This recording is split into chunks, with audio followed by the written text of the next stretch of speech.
Hello friends, आपका स्वागत है हमारे YouTube चैनल हिस्टोरिक हिंदी में। दोस्तों, हिस्टोरिक हिंदी के इस एपिसोड में हम बात करेंगे रहस्यमयी ब्लैक होल की।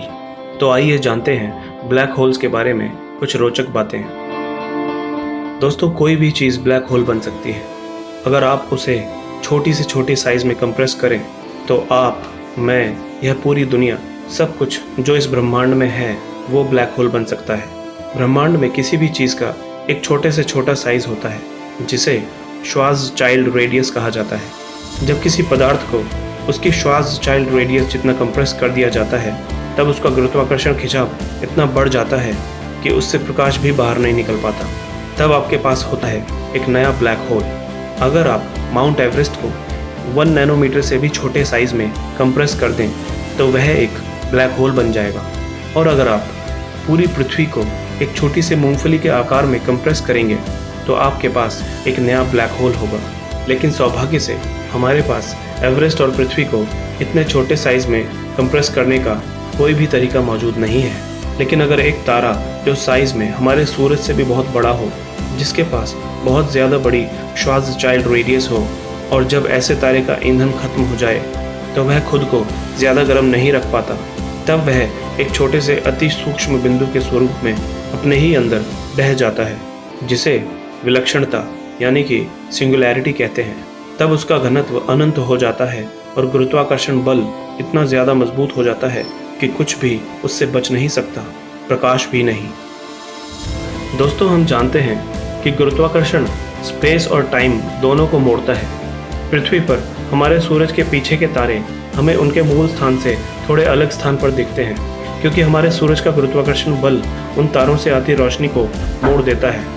इस विषय में ब्लैक होल का प्रभाव बड़ा ही नाटकीय होता है। ब्लैक होल के पीछे की चीज़ों से आती हुई रोशनी को ब्लैक होल विकृत यानी कि डिस्टॉर्ट कर देता है और स्मीयर या स्मजेस का निर्माण करता है। चलिए अब ब्लैक होल के अंदर चलते हैं। जैसे जैसे हम अंदर जाएंगे आकाश की विकृति अधिक से अधिक बढ़ती जाएगी। हमारी नज़र के सामने का बड़े से बड़ा हिस्सा अंधेरे ब्लैक होल का दिखाई देने लगेगा, जो धीरे धीरे बढ़ता जाएगा। देखते ही देखते हमारी आंखों के सामने के आधे क्षेत्र को अंधेरा निकल जाएगा। तब हम फोटोन स्फीयर तक पहुंच जाएंगे। इस बिंदु पर प्रकाश पूरी तरह से ब्लैक होल के अंदर नहीं समाता और ना ही पूरी तरह से उसके बाहर निकल पाता है। इस जादुई बिंदु पर अंतरिक्ष, प्रकाश और फोटोन वास्तव में ब्लैक होल की परिक्रमा कर रहे होते हैं। गुरुत्वाकर्षण सिर्फ स्पेस को ही नहीं मोड़ता बल्कि टाइम को भी मोड़ता है। ब्लैक होल के नज़दीक गुरुत्वाकर्षण बल इतना मजबूत होता है कि अगर आपको आपका कोई दोस्त ब्लैक होल के अंदर कूदता हुआ देखे तो उसे कुछ अजीब ही दिखाई देगा। वह आपको तुरंत ही ब्लैक होल के अंदर खींचे जाने के बदले धीरे धीरे अंदर की तरफ जाता हुआ देखेगा। वह तब तक आपको धीरे धीरे नीचे जाता हुआ देखेगा जब तक आप इवेंट होरिज़ोन नाम के बिंदु तक ना पहुंच जाएं। यह एक ऐसा बिंदु है जहां एक बार चले गए तो फिर कभी भी वापस नहीं आ सकते। यहाँ पर प्रकाश भी एक बार अंदर आ जाने पर बाहर नहीं आ सकता। आपके दोस्त को आप स्पेस में जमे हुए प्रतीत होंगे और धीरे धीरे फीके होते जाएंगे और अंत में दिखाई देने बंद हो जाएंगे। आपका दोस्त आपको इवेंट होरिज़ोन पार करते हुए कभी भी नहीं देख पाएगा।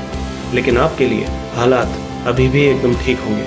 आप अभी भी इवेंट होरिज़ोन के अंदर ही जा रहे होंगे। जैसे जैसे आप ब्लैक होल की सिंगुलैरिटी की तरफ बढ़ते जाएंगे तो आपके लिए पूरे ब्रह्मांड का दृश्य छोटे से छोटे बिंदु में कंप्रेस होता जाएगा।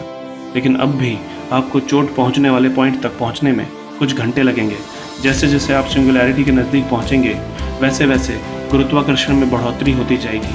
आपका पूरा शरीर गुरुत्वाकर्षण की वजह से सिंगुलैरिटी की तरफ खींचने लगेगा। वैज्ञानिक इसे स्पागेटिफिकेशन कहते हैं। इस बिंदु तक पहुंचते ही आप मर जाएंगे। आपके शरीर के एक एक अणु हिंसक रूप से फट जाएंगे और एक दूसरे से अलग हो जाएंगे। उसके बाद वह विलक्षणता यानी कि सिंगुलैरिटी में मिल जाएंगे। हकीकत में उसके अंदर क्या होता है यह तो हम पूरी तरह से नहीं जानते हैं। शायद वह भौतिकी के नियमों का उल्लंघन करके पूरी तरह से कहीं गायब हो जाते होंगे, या फिर ब्रह्मांड में दूर किसी दूसरी जगह पर फिर से बाहर निकलते होंगे। ब्लैक होल्स के अंदर असल में क्या होता है ये तो आज भी एक रहस्य है। दोस्तों, अगर आपको हमारी ये वीडियो पसंद आई तो प्लीज़ लाइक करें, शेयर करें और कमेंट करें। और अगर आप भविष्य में भी ऐसी ही इन्फॉर्मेटिव और इंटरेस्टिंग वीडियोस देखना चाहते हैं तो हमारे चैनल हिस्टोरिक हिंदी को सब्सक्राइब करना ना भूलें।